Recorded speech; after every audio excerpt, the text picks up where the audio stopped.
¿Sabías que se ha hecho un estudio de gente que ha ganado la lotería? En esta investigación, los psicólogos han hecho un seguimiento de los nuevos millonarios.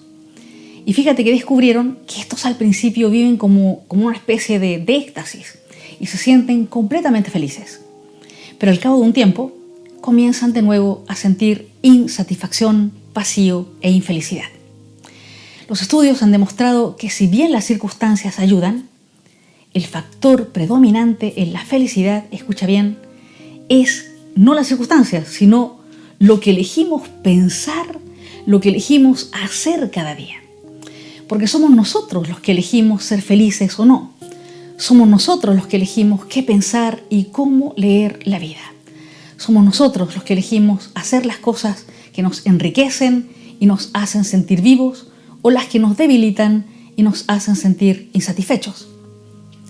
Toda la vida de Jesús es una propuesta de felicidad, pero hay 9 maneras concretas de pensar, 9 maneras concretas de actuar que Él especifica que sí o sí nos harán mucho más felices.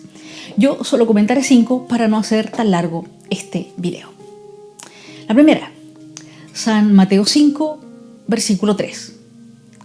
Hay una preciosa escena en la película de San Felipe Neri que te recomiendo ver, en la que el Papa de ese momento le ofrece a él ser cardenal. Pero cuando le entregan el sombrero cardenalicio, él lo tira al aire y comienza a cantar en italiano. Paradiso, paradiso, preferisco el paradiso. En español es paraíso, paraíso, yo prefiero el paraíso. San Felipe Neri optó por seguir con su verdadera vocación y pasión, que era cuidar de niños y jóvenes abandonados. Ser cardenal y el don del gobierno no era su don, ni era su propósito de vida. Jesús le diría: feliz Felipe, bienaventurado Felipe, porque escogiste ser pobre de espíritu y no te dejaste seducir por el poder, el prestigio, la riqueza que podía traerte el hecho de ser cardenal, sino que permaneciste fiel a lo que eres. Cada vez que tú eres fiel a tu verdadera pasión, a tu verdadera vocación, aunque ésta no te dé tanto dinero, ni posición, ni seguridad, estás escogiendo ser feliz, porque estás escogiendo ser pobre de espíritu, no deseando más que vivir desde tu pasión y desde tu vocación.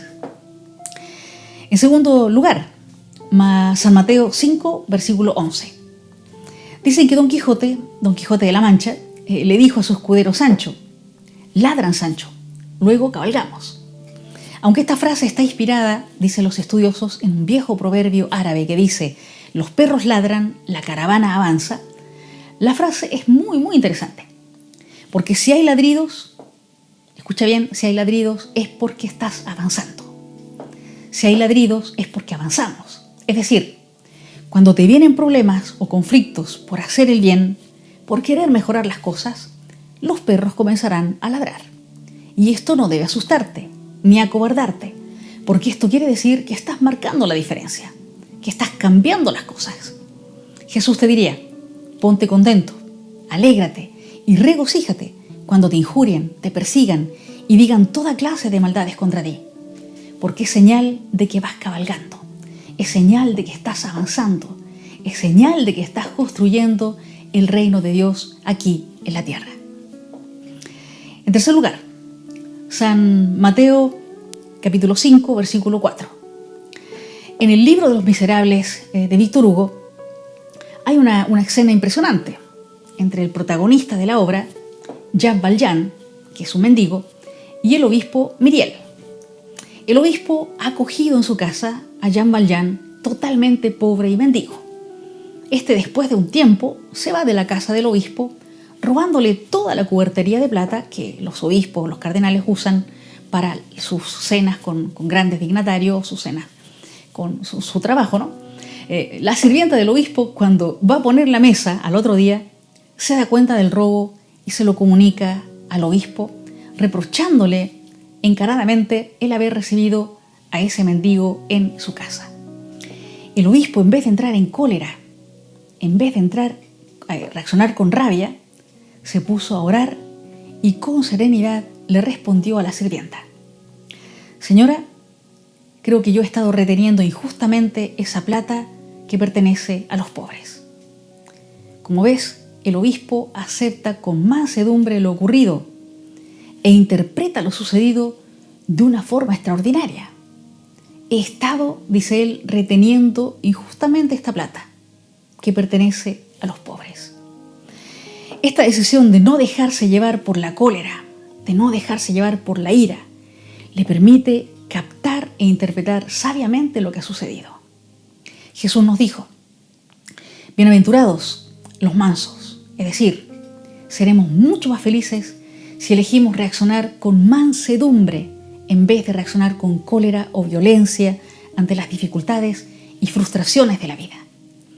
La mansedumbre nos ayudará a descubrir el sentido más profundo de lo que nos está sucediendo y a afrontarlo de manera mucho más positiva. En cuarto lugar, San Mateo 5, versículo 7.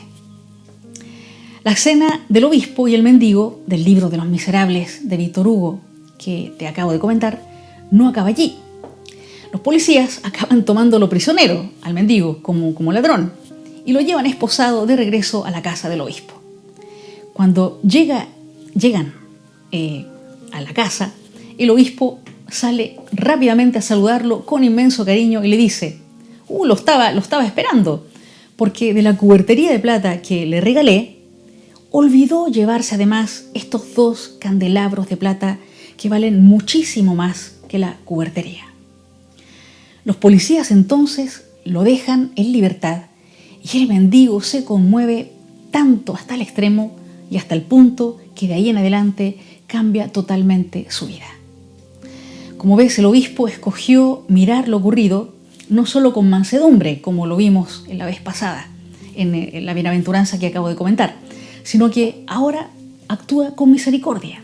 Es decir, el obispo puso su corazón en la miseria del mendigo y al poner su corazón en la miseria de su hermano, en la miseria del mendigo, comprendió muchísimo más de lo que estaba sucediendo. Jesús nos dijo: serán felices, muy felices, los misericordiosos, los que escojan pensar y actuar con misericordia consigo mismos y con los demás. Y por último, quiero comentar contigo San Mateo 5, versículo 9. En la iglesia del Santo Sepulcro de Jerusalén hay una escalera de albañil debajo de uno de los ventanales de la iglesia. Pueden verla en esta foto que pongo aquí en la pantalla o búsquela por internet, la escalera del Santo Sepulcro en Jerusalén. Esta escalera lleva allí desde el año, escuchen bien, desde el año 1757. Fue después de unas obras de restauración que se hicieron en el techo de la basílica y ya se quedó allí. ¿Y saben por qué sigue allí en el siglo XXI?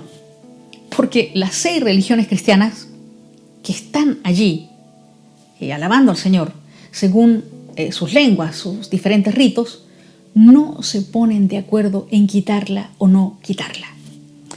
Gracias a Dios, en el año 2017 hubo un gran suceso porque se pusieron por fin de acuerdo para dar permiso a los especialistas que querían restaurar el edículo. El edículo es una pequeña capilla dentro de la Basílica del Santo Sepulcro que marca el lugar exacto donde está la tumba de Jesús y que mandó a construir el emperador Constantino en el año 326 después de Cristo, según las indicaciones de los cristianos que habitaban en Jerusalén.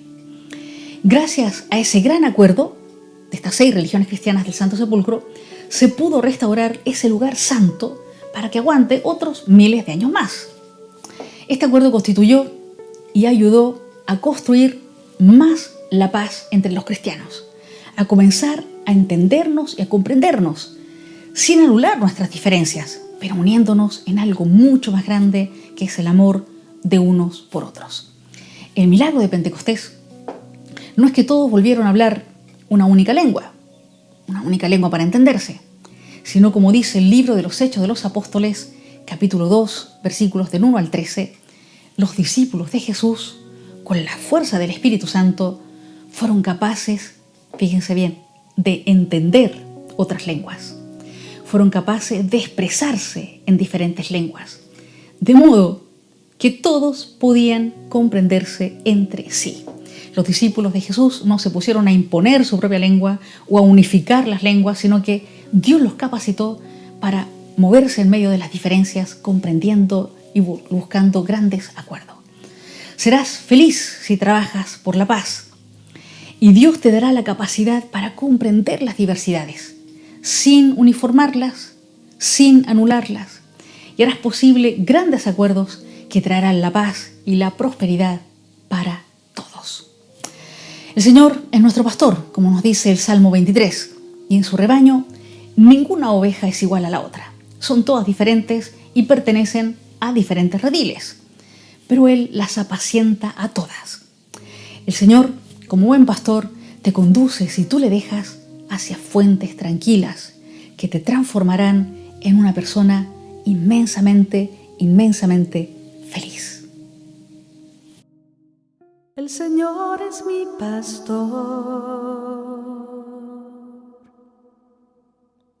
con Él nada me falta. En verdes praderas Él me hace recostar,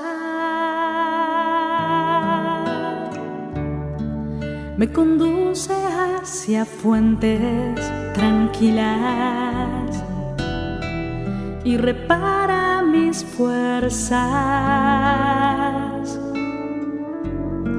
me guía por sendero justo, por el honor de su nombre.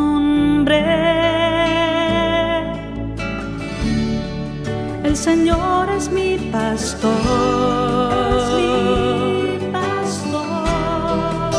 con Él nada me falta. En verdes praderas Él me hace recostar,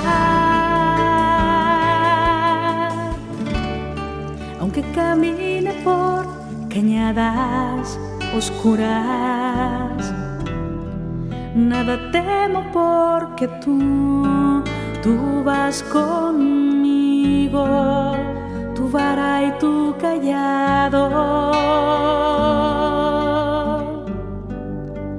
me sosiegan. El Señor es mi pastor, con Él nada me falta. En verdes praderas Él me hace recostar, preparas una mesa ante mí, enfrente de mis enemigos.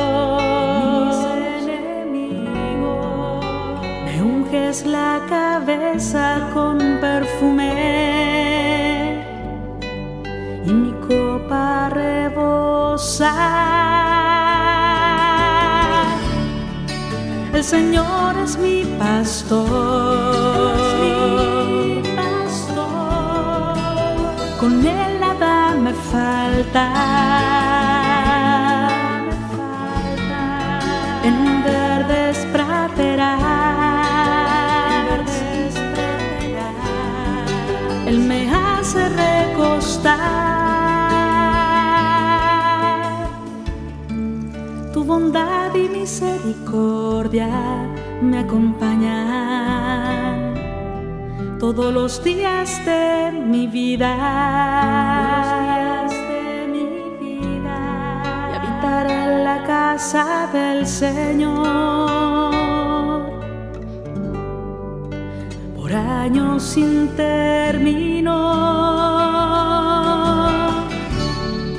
El Señor es mi pastor, con Él nada me falta.